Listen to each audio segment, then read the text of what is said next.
35절을 보시면 또 이튿날 그랬습니다. 또 이튿날이죠. 그러면 이튿날이 또 있느냐? 29절에서 우리는 이튿날이라는 표현을 본 적이 있습니다. 이튿날 29절에서 봤던 이튿날은 그거는 세례 요한이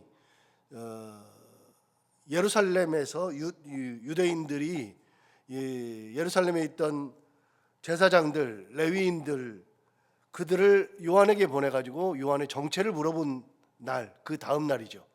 그들이 물어봤을 때 요한이 뭐라고 증언하느냐? 나는 그리스도가 아니다. 그럼 엘리야냐? 아니다. 선지자냐? 아니다. 그럼 뭐냐? 그랬을 때 요한이 대답한 거는 나는 그리스도가 아니고 엘리야도 아니고 선지자도 아니고 내가 누구인가 하면 선지자 이사야가 한 그 말씀과 똑같은 존재다. 나는 주의 길을 곧게 하라고 광야에서 외치는 자의 소리다. 이렇게 이야기했었던 그 다음 날이 이튿날이죠. 그러니까 자기 자신을 부인했죠. 나는 그리스도가 아니다는 거 분명하게 얘기를 했죠. 내 뒤에 오시는 이가 있다. 내 뒤에 오시는 이는 나는 그의 신발끈을 풀기도 감당할 수 없는 그런 존재인데 내 뒤에 오신다. 그렇게 이야기했던 그 다음 날이 이튿날이죠. 그 이튿날에 어떤 일이 있었느냐? 지난 금요일에 본 것처럼 그 이튿날 소개했던 예수께서 자기에게 나오시는 겁니다. 자기에게 나오시니까 뭐라 그래요? 보라, 세상 죄를 지고 가는 하나님의 어린 양이로다 라고 예수를 소개했죠. 그러면서 내 뒤에 오시는 이, 내가 말했던 이 내 뒤에 오시는 사람, 이분이 바로 이분이다 라고 하면서 예수를 사람들에게 소개하는 장면이 나옵니다. 그러니까 하루하루 건너뛰면서 그 요한의 말들이 자꾸만 발전을 하게 되는 거죠. 네가 누구냐? 나는 그리스도가 아니다. 그럼 누구냐?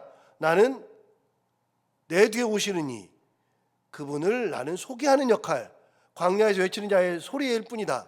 그런데 그 다음날 됐을 때 내 뒤에 오시는 이가 나왔죠. 그분을 소개합니다. 저분이 바로 내가 소개했던 내 뒤에 오시는 이다.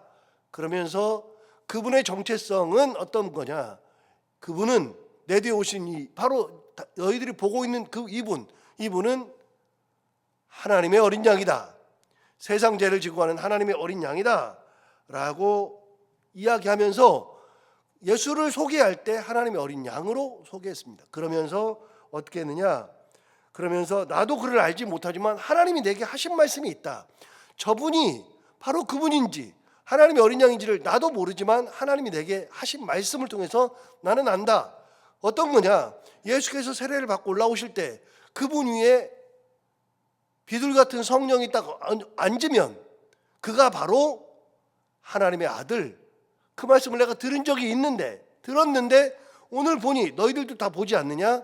보니 그분 위에, 저분 위에 성령이 비둘기같이 내려와서 그 위에 앉는 것을 보지 않느냐? 내가 들었는데 진짜 그분이 오신 거다라고 소개했던 그겁니다. 그래서 하루 지나가면서 발전했죠. 자, 드디어 예수 그리스도를 소개를 했습니다. 사람들에게 예수 그리스도를 소개했죠. 그리고 오늘 본문에 보면 또 이튿날입니다. 자, 3일째죠. 첫 번째 날 나는 그리스도 아니다. 두 번째 날 그리스도가 진짜 왔죠. 그리스도를 사람들에게 소개했죠.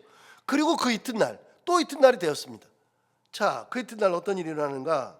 35절을 보시면 또 이튿날 요한이 자기 제자 중 두 사람과 함께 섰다가 그렇죠.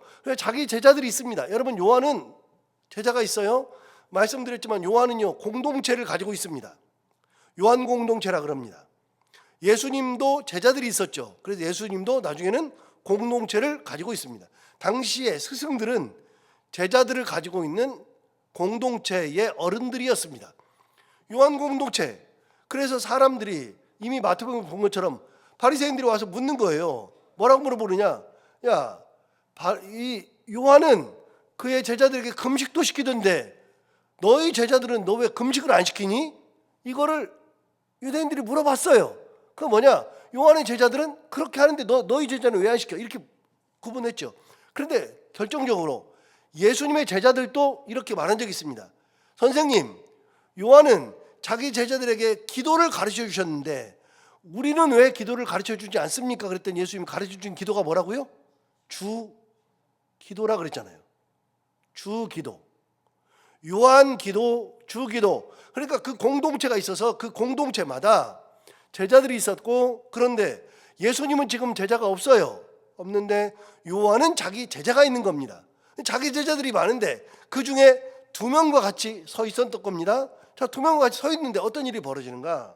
36절을 보시면 이렇게 나옵니다. 예수께서 건의심을 보고 말하되 보라 하나님의 어린 양이로다. 예수님께서 요한에게 세례를 어제 받았으니까 요한에게 직접 왔지만 오늘은 예수님께서 걸어가시는 것을, 제자들과 같이 있는데 예수님이 걸어가시는 것을 본 거예요. 예수님이 계시는 것을 보았는데 뭐라고 했느냐? 제자들 둘에게 뭐라고 소개했느냐? 보라 하나님의 어린 양이로다. 여러분, 이미 우리는 이거 봤잖아요. 29절에서 봤잖아요. 29절에서 사람들에게 예수께서 자기에게 오심을 보고 뭐라 그러냐? 보라 세상 죄를 지고 가는 하나님의 어린 양이로다 라고 얘기를 했는데, 어제 그 얘기를 했는데, 그때 여러분 어제 그 얘기를 할 때 요한의 제자들은 같이 있었을까요? 따로 있었을까요? 같이 있죠. 제자인데요. 같이 있죠. 그런데 다른 사람들도 다 들었는데 요한의 제자들도 들었어요. 그런데 그 다음 날이 되었는데 요한이 자기 제자 둘과 같이 서 있을 때 예수님을 보자마자 했던 첫 번째 말 똑같아요. 세상 죄를 지고 가는 하나님의 어린 양이다. 보라 하나님의 어린 양이다. 같은 말을 합니다. 이게 요한이 가지고 있는 예수예요. 요한이 생각하는 예수 그리스도의 첫 번째 뭐냐? 하나님의 어린 양이다. 그것만큼 중요한 게 없어요. 그래서 하나님의 어린 양이라고 또 소개하죠. 여러분, 제자들에게도 동일한 소개를 하는 겁니다. 제자들 무슨 생각하느냐? 아니, 어제도 말씀하셨는데, 어제도 사람들에게 얘기했는데 오늘 또 얘기하신다고? 같은 말을 2번 이틀 연속 들었어요. 제자들이 호기심이 발동하겠죠. 그런데 여러분, 제자들에게까지 그런 얘기하는 게 쉽지 않습니다. 실제로요, 나 말고 누군가를 열심히 소개하는 거, 내 제자들에게 그분이 위대하다고 그렇게 소개하는 것이 쉬운 게 결코 아닙니다. 스승들은 다 제자들이 자기만 쳐다보고 자기만 따르고 내가 위대한 사람으로 보이는 것을 원하지, 내가 제자들이 있는데 내 제자들에게 그분이 위대하다고 소개하는 것은 쉬운 게 아닙니다. 결코 아니죠. 그런데 예수님은 그런 분이라고 요한이 소개합니다. 여기서 알 수 있는 게 하나 있죠. 계속 우리가 보고 있지만 세례 요한은 그런 사람입니다. 어떤 사람? 사명에 충실한 사람. 내 안위와 내 명성과 내가 가지고 있는 지위, 이런 게 중요한 게 아니라 하나님으로부터 보내심을 받은 증인의 사역에 충실한 거예요. 다른 거에 관심이 없어요. 내게 주신 사명이 그거니까 그거를 충실하게 감당하는 거예요. 나는 사라져도 주님은 빛나야죠. 그래서 본인이 얘기하는 거예요. 나중에 나는 사라진다. 그분은 빛나는 거예요. 세례 요한은 그걸 잊어본 적이 없어요. 다시 말씀드려요. 우리도 우리 사명을 잊으면, 하나님께서 내게 주신 사명을 잊으면 다른 것이 커 보이고 다른 것에 눈독 들이고 다른 거를 따르게 돼요. 그런데 하나님 주신 사명을 기억하고 살면 그 사명 우선이 돼요. 세례 요한은 사명에 우선해요. 그래서 자기는 사라지고 자기는 감춰지고 오직 예수만 드러나면 되는 거죠. 여러분, 이런 사도 세례 요한과 같은 그런 삶을 살아갔던 사람들의 대표적인 사람이 사도 바울이죠. 사도 바울도 어떻게 하든 예수 그리스도만 전파되면 되는 것이다. 우리가 사나 죽으나 내 안에서 예수 그리스도만이 빛나게 되기를 원하는 그런 삶을 살았던 사람이 사도 바울이죠. 동일해요. 그래서 사명 중심의 사람은요, 내가 드러나지 않아요. 오로지 사명이 드러나죠. 하나님이 드러나죠. 이게 세례 요한이에요. 제자들이 그 얘기를 들었잖아요. 그럼 제자들이 어떻게 하느냐? 37절 볼까요? 37절. 두 제자가 그의 말을 듣고 누구를 따라가요? 예수를 따라가 버려요. 내 제자가 하나님의 어린 양이라 그랬더니 내 제자가 듣고 있다가 아 그래요? 참 위대하신 분이네요. 참 기가 막히네요. 야 저런 분이 계시네요. 그러고 말아야 되는데 그 두 제자가 예수님의 그 하나님의 어린 양이라는 그 이야기를 듣고 예수를 따라가 버려요. 그러면 요한의 마음은 어떨까요? 그냥 따라갔어요. 38절 보세요. 예수께서 돌이켜 그 따르는 것을 보시고 물어 이르시되 무엇을 구하느냐? 이르되 라삐여 어디 계시나이까 하니 그랬어요. 라삐는 번역하면 선생님이라고 하는 것은 여기 이제 보면 나오고요. 그게 아니라 여러분 그 제자들이 예수님을 만나가 가지고서 예수님께 물어보는 겁니다. 예수님 어디 계십니까? 라고 물어봤어요. 여러분 어디 계십니까는 무슨 말이냐면 어디서 묵고 계십니까? 어디서 지금 계시는 겁니까? 라고 물어보는 겁니다. 숙소를 물어보는 거예요. 그러니까 어디 계십니까? 라고 물어봤을 때는 여러분 생각해 보세요. 당시에 예수님의 제자가 있어요 없어요? 없잖아요. 예수님 제자 없어요? 요한은 제자가 있어요 없어요? 있어요. 요한은 실제로 제자가 있으니까 제자들이 요한을 돌봐드려요. 그리고 요한은 그 공동체가 크니까 숙소도 그렇고 여러 가지가 풍족해요. 예수님은 혼자예요. 그럼 예수님이 어디 계셔요? 예수님이 계시는 곳은 그들이 상상하는 그런 곳이 아니에요. 요한과 비교했을 때, 현재 요한과 비교했을 때는 훨씬 더 열악해요. 그런데 예수님의 숙소를 물어봐요. 예수님 어디 계십니까? 라고 물어보죠. 자, 예수님 답이 이렇습니다. 39절 보시면 예수님 답합니다. 예수께서 이르시되 와서 보라. 이게 예수님 답입니다. 와서 봐. 직접 보면 되지. 그러므로 그들이 가서 계신 데를 보고 그날 함께 거하니 때가 10시쯤 되었더라. 여러분 두 명이 가가지고서는 예수님과 함께 하룻밤을 묵은 겁니다. 그러니까 열악한 곳을 찾아가서 묵은 거죠. 사람은 열악한 곳을 찾아가려고 하지 않아요. 사람은 좋은 곳을 찾아가지 열악한 곳을 절대로 찾아가지 않아요. 가난한 집으로 가기를 원하지 않아요. 부잣집으로 가기를 원하지. 어려운 집에 가려고 하지 않아요. 어렵지 않은 집으로 가려고 하지. 싸움이 많은 집으로 가려고 하지 않아요. 평안한 집으로 가려고 하지. 여러분 모든 것에서 사람은 좋은 것을 찾아가는데 이 두 제자는 예수님을 지금 찾아갔단 말이죠. 예수님을 찾아가가지고서 뭐라느냐? 예수님을 만나가지고 예수님과 하룻밤을 지내요. 더 열악한 곳으로. 왜요? 들은 얘기가 있거든요. 하나님의 어린 양이니까. 그래서 가서 하룻밤을 묵어요. 자, 하룻밤을 묵었는데 여러분 40절을 보시면 이렇게 말했습니다.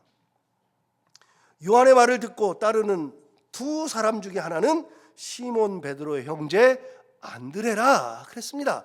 그러니까 여러분 예수님의 12제자 중에 형제가 둘이 있죠. 두 형제들이 있죠. 하나는 베드로와 안드레, 하나는 야고보와 요한. 그래서 두 형제들이 있습니다. 베드로하고 안드레가 있는데 여러분 안드레가 누구예요? 여기 나오잖아요. 안드레가 세례 요한을 따라다녔던 세례 요한의 제자입니다. 그런데 그 안드레가 더 열악한, 이제 막 역사에 등장하는 예수 그리스도를 따라가 가지고 예수 앞에 나온 사람이 안드레예요.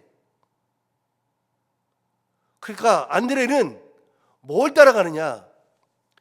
안락한 것을 따라가는 것이 아니라 진리가 있고 사람들이 따라가지 않지만 하나님의 뜻이 있는 그곳에 가는 거예요. 어떻게 보면 안드레는 배은망덕한 것 같지만 반대로 따져보면 안드레는 열악한 곳을 찾아가는 거예요. 왜요? 들은 것이 있거든요. 또 한 가지 있어요. 안드레가 따라간 이유를 설명해 줘요. 41절을 보세요. 41절. 왜 따라갔는지가 나옵니다. 그가 먼저 자기 형제 시몬을 찾아 말하되 우리가 메시아를 만났다 하고 42절 데리고 예수께로 왔다라고 되어 있죠. 여러분 안드레가 왜 따라갔느냐? 메시아를 만났대요. 우리가 메시아를 만났대요. 여러분 메시아를 만났는데 메시아가 그리스도라 그랬잖아요. 제가 지난번에 설명했잖아요. 예수 그리스도 할 때 주일 설교할 때 말씀드렸어요. 우리가 예수 그리스도 그러는데 예수 그리스도라고 하는 것은 그거는 우리가 그냥 다 붙여서 얘기하지만 그게 아니에요. 원래 그냥 예수님의 이름은 예수라 그랬어요. 이름이 예수예요. 그리스도는 이름이 아니에요. 구원자라는 뜻이라 그랬잖아요. 그리스도는 얼마든지 많이 남아요. 그리스도는 참 많이 나올 수 있어요. 구원자들이 여기도 있고 저기도 있고 구원자들이 많이 있잖아요.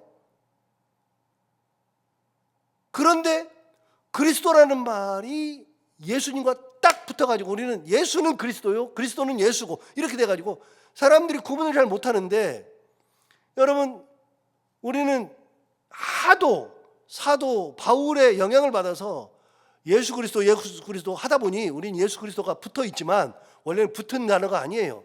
그리스도가 구원자라는 뜻인데 그 그리스도라는 말을 영어로 번역하면 메시아예요. 메시아. 그리스도는 메시아예요. 메시아는 우리나라 말이 아니라, 그래서 핸델의 곡 중에 메시아가 있잖아요. 핸델의 메시아. 메시아가 그리스도라는 말이에요. 구원자라는 말이에요. 그러니까 안드레가 자기 형을 찾아가서 뭐라 그래요? 첫 번째 말이 우리가 누굴 만났다? 메시아, 그리스도를 만났다. 구원자를 만났다. 자기 형에게 소개하는 거예요. 뭐로? 그리스도로, 메시아로 하고 베드로를 예수께 데려왔다. 그런데요, 그게 아니라 거기도 있지만 중요한 거 41절 다시 볼까요? 41절에 이렇게 말했습니다. 그가 먼저 자기의 형제 시몬을 찾아 말하였다. 여러분 형제 시몬 베드로를 만난 게 아니고 가다가 우연히 만난 게 아니에요. 베드로가 안드레를 어느 날 찾아온 게 아니에요. 예수랑 하룻밤을 지내보고 난 다음에 진정한 그리스도를 만난 다음에 어떻게 했느냐? 예수 그리스도를 만난 다음에 자기 형제인 베드로를 찾아갔어요. 찾아가서 말한 거예요. 그리고 베드로를 끌고 예수께 데려오는 거예요. 이게 뭐예요? 이게 전도. 전도라고 하는 것은 좋은 것을 소개하는 것이 전도예요. 좋은 거.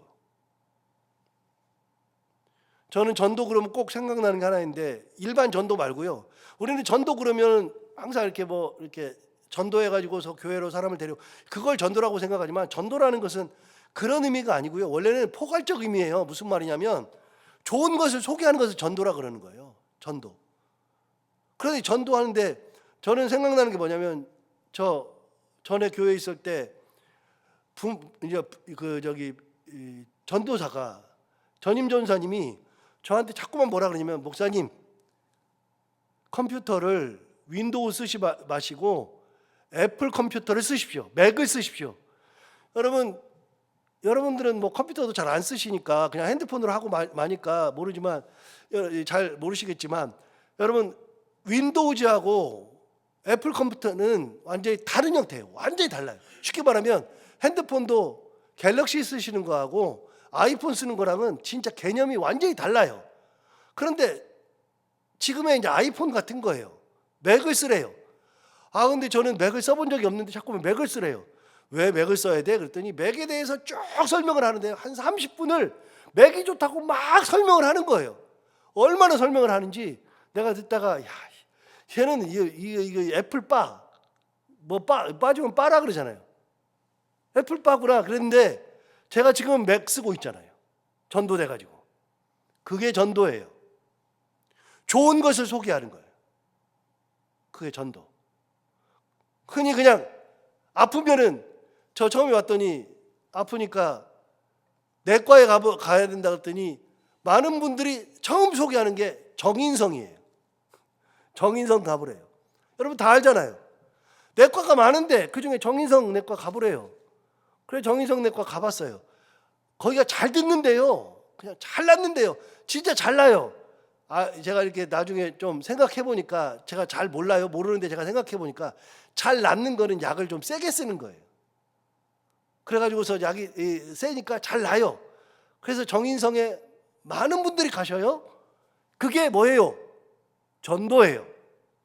좋은 것을 소개하는 거. 안드레는 자기 형제 베드로에게 예수 그리스도를 전도한 거예요. 그래서 우리가 신앙이 있으면 예수 그리스도를 전도하는 거예요. 우리가 천국에 소망이 있으면 천국을 전도하는 거예요. 우리가 구원의 확신이 있으면 구원을 전하는 거예요. 이게 전도죠. 그래서 베드로는 자기 형제를 잘 만나 예수 앞에 간 거예요. 그래서 굳이 찾아가서 전도한 거죠. 자, 42절 보세요. 42절. 데리고 예수께로 오니 예수께서 보시고 이르시되 내가 요한의 늘 시몬이니 장차 게바라 하리라. 여러분, 예수님은 베드로를 알아봤어요. 그래서 그 베드로에게 장차 게바라 하리라 그랬는데, 게바는 곧 반석이라는 뜻이에요. 베드로라는 뜻이죠. 그래서 베드로의 이름까지도 다 말해주죠. 이게 처음에 요한이, 자기 제자들이 자기를 떠나가요. 자기를 떠나가는데도 요한은 막지 않아요. 왜요? 진리가 거기 있으니까요.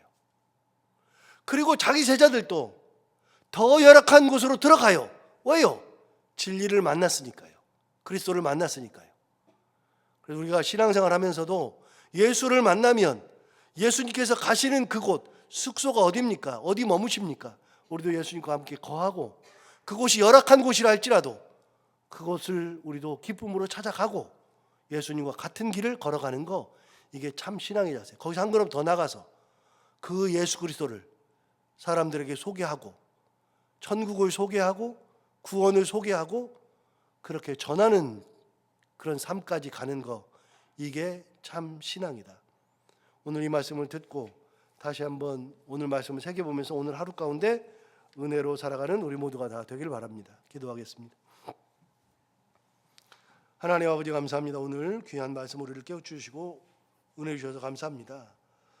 오늘 세례 요한의 제자 안드레를 비롯한 한 명이 예수 그리스도께서 거니시는 걸 보고 하나님의 어린 양이로다 하는 소리를 듣고 곧바로 세례 요한을 떠나서 예수께로 가서 함께 하루를 묵고, 그렇게 더 열악한 곳으로 내려가는데 진리를 만났을 때 진리와 함께 거하고, 진리가 열악한 곳에 있어도 그 진리 가운데 같이 동행하는 삶을 선택했던 제자들, 또 그 제자들이 떠나감에도 불구하고 아무런 말을 하지 않고 진리 가운데 떠나 보내는 사도 세례 요한과 같은 그런 마음, 그리고 진리를 만났을 때 자기 형제들에게 가장 귀한 그리스도를 만났다고 소개하고 예수 그리스도 앞에 같이 데리고 나왔던 전도의 사명을 감당했던 것처럼 우리도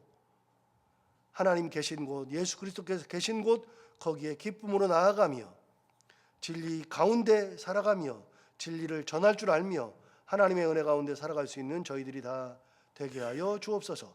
하나님 아버지, 오늘도 하루 살아갈 때 하나님의 이 말씀을 기억하며 우리도 그 말씀 가운데 은혜 가운데 잘 살게 하여 주옵시고, 오늘도 기도하러 나온 사랑하는 성도들 한 분 한 분의 기도를 다 들응답해 주시기 원하며 해야 되는 것들을 기쁨으로 잘 감당하고 만나는 분들과 함께 웃고 행복한 하루가 되게 하여 주옵소서.